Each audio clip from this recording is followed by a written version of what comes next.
I've been noticing a dangerous and alarming trend among my patients who are using AI, and it's fueling their anxiety without them even being aware of it. So today I want to talk to you about what this behavior actually looks like, what it reveals about anxiety in general, and how tackling this behavior can help you tackle most anxiety in your life. But before we get started, for those of you who are new to the channel, welcome. I'm Dr. Robert, a board-certified psychiatrist, and I've really been having a lot of fun these past few months making these mental health videos.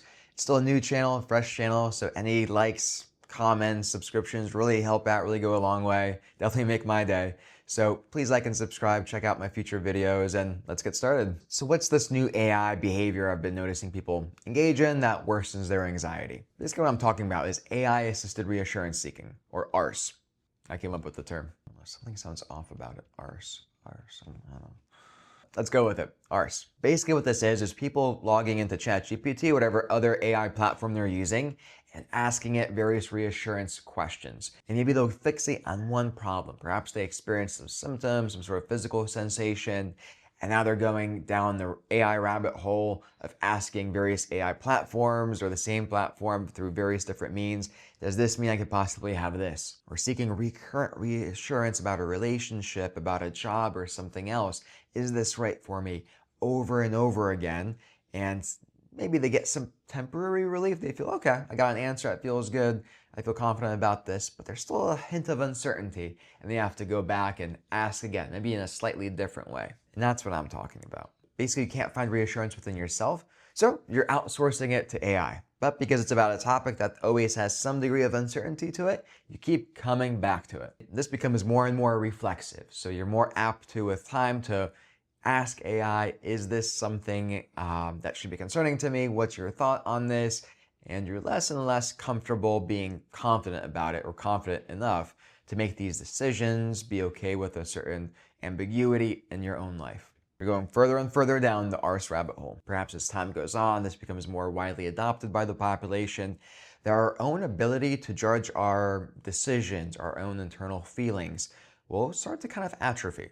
I kind of equated to what's happened with GPS. I'm very guilty of this myself. I'm probably terrible with driving on highways and directions because I rely on GPS. I've outsourced that part of my brain of directions of highways, street names to GPS because it's convenient. I always have it in my hand, and why bother learning these things? It doesn't cause me too many issues in my life, so I think it's fine. But with something as integral as being confident to an answer, definitely having that outsourced to AI definitely raises some concerns for me long term. Will people start to outsource their sense of confidence, their decision making, how much they trust themselves to AI?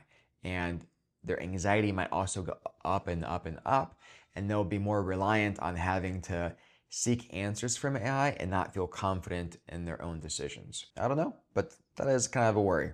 And certainly in my OCD and high anxiety patients, this definitely does amplify their anxiety.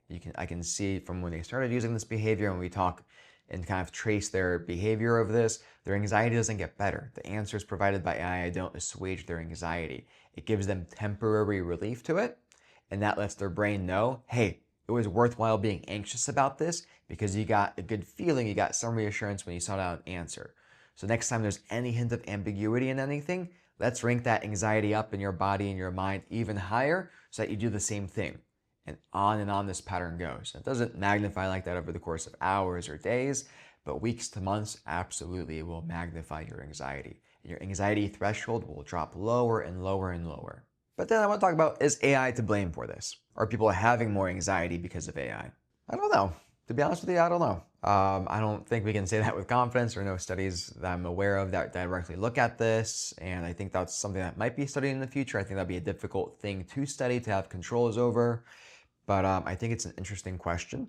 And I think it doesn't necessarily propagate anxiety for most people. I think if you're vulnerable to this kind of anxious reassurance seeking, it might have an exploitative effect on you. It might sort of bring that out further than otherwise would have happened. And certainly I've had patients before AI that, they used Reddit, they used Quora, they used other chat forums online, not always asking the question themselves, but reading other people's similar questions and spending hours, days kind of thinking about it, and then checking their phone throughout the day, reading these forums and sort of getting reassurance as to, is this how I actually feel about this? Is this Do these things in my life indicate this? What are other people's experiences? I need some reassurance. Is this the right job? Is this the right relationship?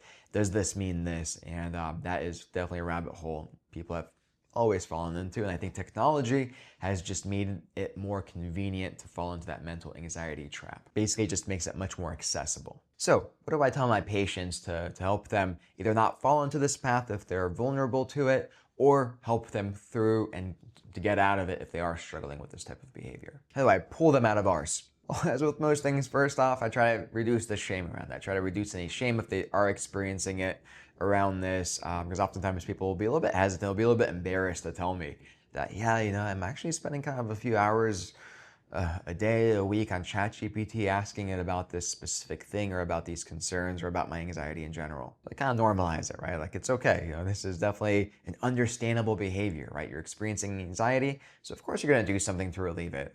No shame around that. That's very, very understandable. Our brains are wired to seek out comfort in states of anxiety. That's just how it is. And then once we acknowledge it, once we talk about it out loud, I try to teach them to be more aware of it. Let's actually track how often is this happening? To what degree does this permeate your thoughts or invade your day? That then allows us to create some sort of awareness around it, and then also be able to be an objective observer of that urge to do that. Whenever that urge comes up, oh, I want to check this, I want to research this. Being mindful of that, being aware of that is step one, because without that, anything else I talk about, any other intervention is hopeless. It's not going to work. So then I introduced the concept of being an objective observer of that urge and behavior.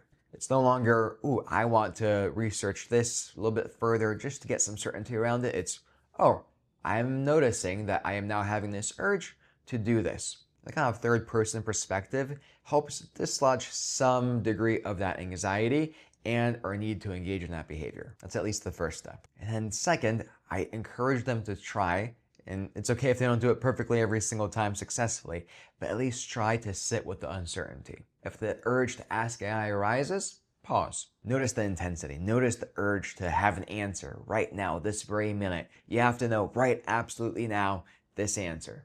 Take a step back and remind yourself, no, you don't. Not right now. And that's all that matters. Doesn't matter if maybe you'll know in a few minutes, few hours, few days, weeks, maybe you'll check then, but right this very moment, you don't need to know. Your life will not collapse if you don't get reassurance this very moment. It may feel like it, but it's not going to. The more you practice that, the more you actually train your brain to take notice that, oh, if that urge arises, I won't die if I don't look this up, if I don't get reassurance. It's okay. Because that urgency, that need to know right now is anxiety's way of maintaining control over you. But you're not going to let it do that. Because here's the truth, right? Nothing will change in your life based off of that answer this very moment. So sit back with that uncertainty. Let it ride over you. You don't need to know. And sure, all of this takes repetition. It's not going to work the first time, maybe not even the second time, but it's the recurrent practice of it that teaches your brain that, hey, I can survive this urge. I can survive this uncertainty. And everything is safe afterwards. And so it's going to start signaling that need for that urge, that intensity, that anxiety less and less often over the long haul. So what's the bigger lesson about anxiety here? Sure, I'm talking about this AI behavior, but this plays out in anxiety every day for everyone in whatever form it manifests. Our brains are wired to chase away uncertainty. It's our survival instinct. And in the modern world, with so many uncertainties, so many parts of life, we're all too vulnerable to experiencing that form of anxiety, that urgency, intensity, in many, many different ways. And it's different for everyone, and everyone experiences it. If we can step away and kind of be okay with that uncertainty, recognize the safety in the present, and know that if we sit with that uncertainty, that anxiety, it'll pass, it'll go away. And that'll only fortify our minds, our brains, to be more resilient to that in the future. And so anxiety starts to lose its hold over your mind. So if you found yourself in the reassurance seeking trap, you're definitely not alone, and there's definitely a way out of it. It's just anxiety trying to protect you and working a little bit too hard. And you have the power to be able to embrace it, sit with it, not engage in the reassurance that it wants you to do, and reclaim your power over it. So let me know if you found these tips useful, if you found it helpful for your AI behavior or just anxiety in general. It's definitely what I find my patients find very useful during our appointments when we do the therapy part of the appointment, kind of focusing on how can we manage this anxiety, because it's something everybody experiences to some degree. And let me know if you'd like similar videos in the future, if there's any sort of mental health topic that you'd like me to take a deep dive into. Thank you so much for watching. I really appreciate it. Hope you found this useful. Definitely check out my prior video on OCD. I think it really covers a lot of useful background for this video and other anxiety tips. And please stick around for future videos. Really appreciate it. See you next week.